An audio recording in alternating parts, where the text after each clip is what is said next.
Imagine a planet where the entire atmosphere is made of steam. No liquid water, no ice, just pure water vapor stretching from the surface to space.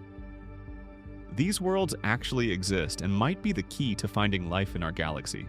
In October 2024, the James Webb Space Telescope made a groundbreaking discovery. It found GJ 9827d, a planet twice Earth's size located 100 light-years away, with an atmosphere almost entirely water vapor. This was the first confirmed steam world, but here's what makes this discovery so significant. Steam worlds aren't rare exceptions. They're among the most common planets in our galaxy, and we've been studying them all wrong. These planets, called sub-Neptunes, are larger than Earth but smaller than Neptune.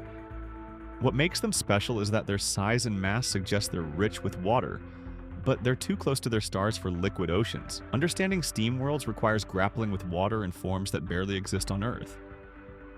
Under these planets' extreme pressures and temperatures, water behaves in ways that challenge our physics. Deep within these planets, water can exist as a supercritical fluid, a state that simultaneously has liquid and gas properties.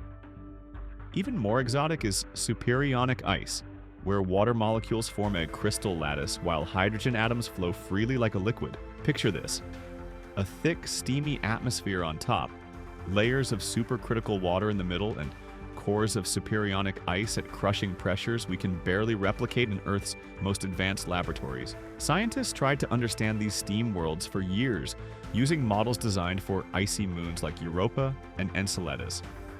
But the comparison falls apart quickly. Sub-Neptunes are 10 to 100 times more massive than icy moons and orbit much closer to their stars.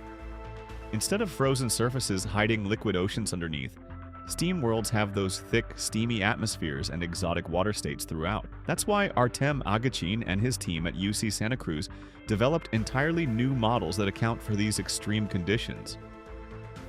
As Agachin explains, understanding the most common planets helps us focus on the rare ones that might actually be habitable. Steam worlds are unlikely to harbor life as we know it, but understanding them is crucial for identifying truly habitable worlds.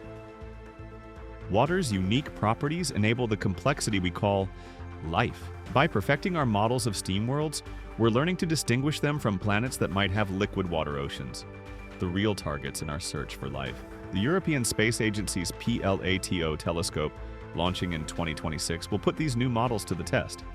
It's designed to find Earth-sized planets in the habitable zones of their stars. Steam worlds represent natural laboratories for studying conditions impossible to replicate on Earth.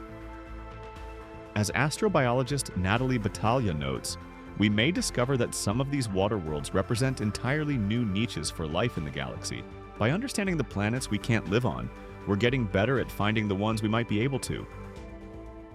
The universe is full of water worlds, and steam worlds teach us which ones might harbor the complexity we call life.